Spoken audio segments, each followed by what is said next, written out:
Welcome back. It's a production that focuses on global climate change, and Henny caught up with the acclaimed filmmaker John Schenk to learn about the documentary. Take a look.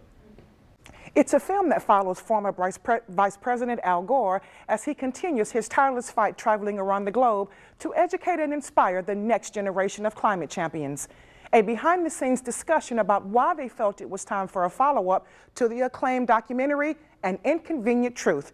Here to share more is co-director John Schenk. John, welcome to the show. Thanks for having me. It's great to be here. So I'm excited to know about the premise of An Inconvenient Truth. Tell us about it. Well, you know, of course, this film, An Inconvenient Sequel, Truth to Power, stands on the shoulder of the great documentary 10 years ago, An Inconvenient Truth, which really kind of set the table and gave Americans the language to talk about the climate crisis. You know, we learned the basic science 10 years ago. This film 10 years later is really exciting because we follow Al Gore in his everyday life as he goes about trying to get traction on this issue.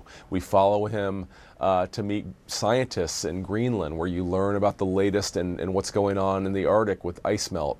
You see just how bad climate disasters have gotten around the world. I mean, nobody knows better than you in Florida what happens when these hurricanes travel over warmer ocean waters and pick up steam and make landfall with more fierce devastation, like it's happened in Florida and Texas and now in Puerto Rico. So you see that, but later in the film you see this really exciting moment start to happen when you realize that we now have the solutions to solve the climate crisis. Solar and wind technologies have come down so far in price that it's now in many parts of the world it's cheaper to get our electricity from these quote-unquote alternative energies. So you see Al out there training activists, talking to business leaders, explaining to people this exciting moment that we have, this opportunity that we have in our economy and to solve the climate crisis.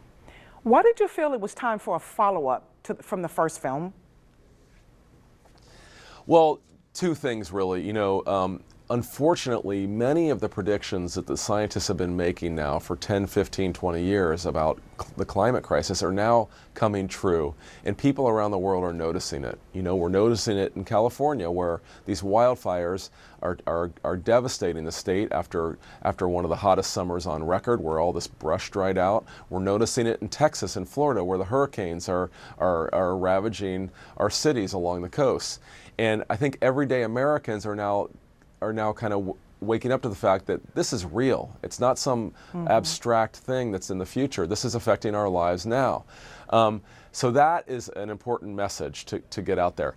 But as important is this kind of amazing opportunity. We're at a moment in time where we're on the cusp of what many people are calling a sustainable energy revolution that might be on the scale of the Industrial Revolution in its potential to transform our economy and change the way that we get our electricity and our energy for our transportation and for our electrical power. The amazing cost down curve in solar and wind that's happened after decades of innovation in these fields is really exciting. So much so that there's towns in Texas, in oil-rich Texas, that are now powered 100% by solar and wind. Wow. Well, there definitely is more conversation about that these days. So where can our viewers go to watch this film? Well, it's an exciting time for us because on October 24th, the film is now available on Blu-ray and DVD. So wherever you can buy Blu-rays and DVDs, but also streaming services and on demand. Paramount is doing a great job of distributing this film on pretty much every format. So people. The exciting thing in the documentary world is people are really curious about nonfiction stories. They want to hear about what's going on in the world. They want to hear about everyday dramas, and of course, this is one of the major dramas that's going on with the climate crisis and the solutions to the climate crisis. And now the DVD is available, streaming services are available, and people can watch this film at home. It's really an exciting moment for us as filmmakers. John, thank you so much for the information. Best of luck to you. Thank you. And a special thanks to Premier TV for making that segment possible. Good stuff.